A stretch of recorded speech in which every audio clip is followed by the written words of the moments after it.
Hey, I'm Matt. Hey, I'm Kim. And I'm James, and we are Matt and Kim and James. We're F&F Presents, and this is Matt and Kim. Get it. Get it. Get it. Hello folks, welcome to F&F Presents. We're here with Matt and Kim. Now if you want to win a signed piece of paper from these folks, they're going to write a nice little message on there, maybe draw a picture or two. All you got to do is subscribe to the channel and answer the 3 questions that pop up in the left-hand side of this video in the comments below.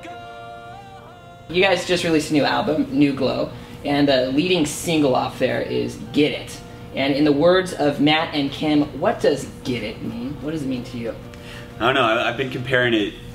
I was like, well, you know, there's a song called Get It On. Like, I mean, that's not what our song was about, but it's a 1-word difference. That's all it takes. And I'm always down for people getting it on. It's interesting naming a song because, like, I don't know, I guess you put it what stands out when you hear it, but like to get it, does that describe what that song? I kind of think it does. It's about like, you know, just doing what you gotta do. I mean, I like getting it.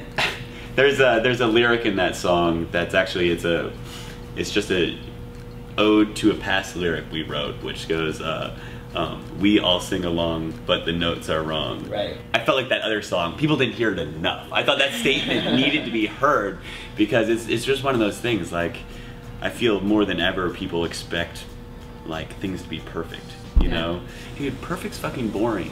And like, to just be able to loosen up a little and be proud in your imperfections, because you know we got many of them. New Glow. My favorite song on that album is Hoodie On.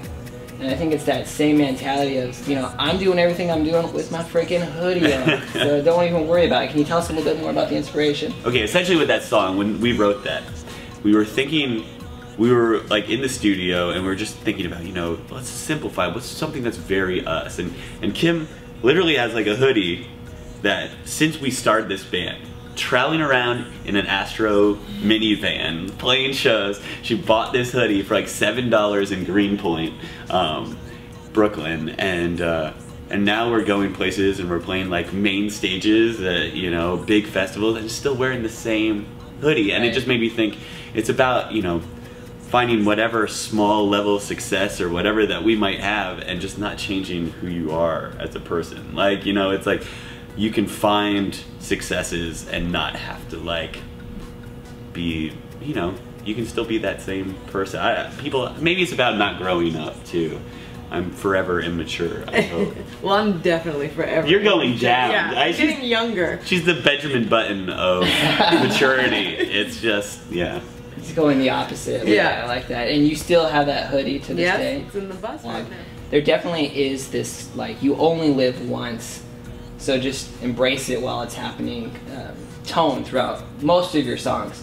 Does that directly relate back to how you guys live your life? And if so, can you kind of explain your mentality and your outlook on life? I realized we were living that way when we were on that one flight, and it was like the craziest turbulence, and it was kind of a moment where people were like starting to freak out, and I felt like we were both like, man, if this went down now, we wouldn't regret a thing. Like, we're so happy with how we've been living our life that there's no regrets.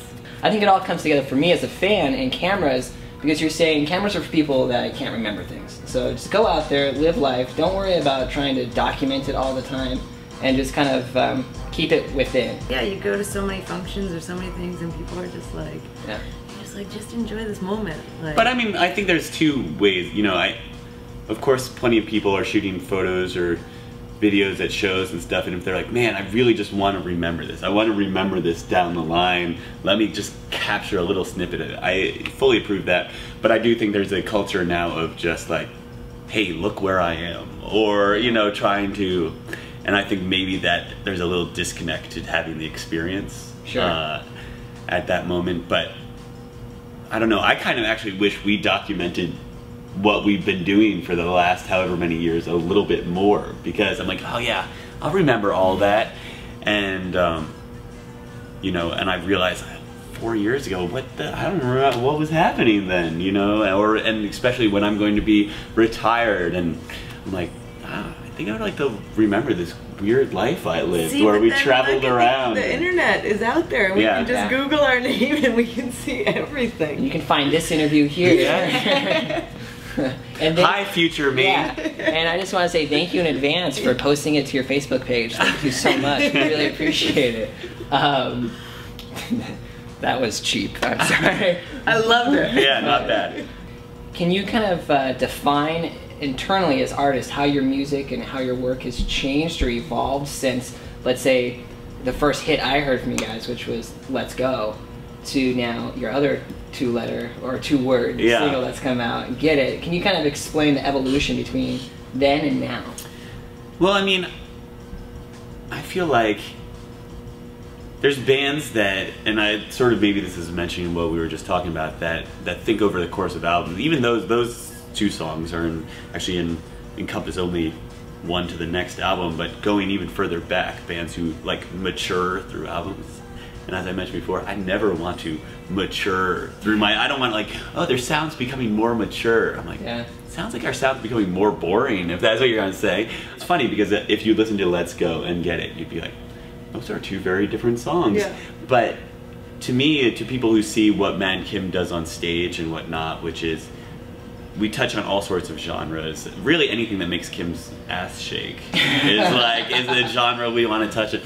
And so, I don't know. I don't think anything in our taste has changed between those two. I think those are just two songs that we both have it in us, and even though they might sound a little different, they're both, I think we're lucky that Matt and Kim doesn't exist in some box that had to sound like this or like this. We can sound like whatever we want to sound like, and luckily it seems that people who like our band will follow us with that. Right.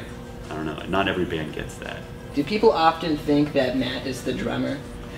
Does that ever happen? I think, well, people who don't know our band, like if, you know, we're in an Uber and they're like, we're coming from a venue, and they're like, so what are you doing? And they're like, we do a band, and they're like, so Matt and Kim, oh, what do you know, it's like just a drum and keyboard synth sampler kind of stuff, and like, so you play drums. They assume the dude plays drums, even though if they can see those biceps, they might realize who's actually. I'm picking up what you're putting down. Yeah, but it is funny. I mean, and I think, you know, while Kim doesn't, you know, sometimes there's things that are like, oh, she's a great female drummer or something, which, you know, is a weird sort of thing to say in a way, even though I think there's a lot of young women who are empowered by the way you fucking play those drums, which is in no delicate means. Like, I remember when we used to not have our, you know, our own touring sound person, it seemed like the house sound people would see, oh, this 5'4" petite woman going up there and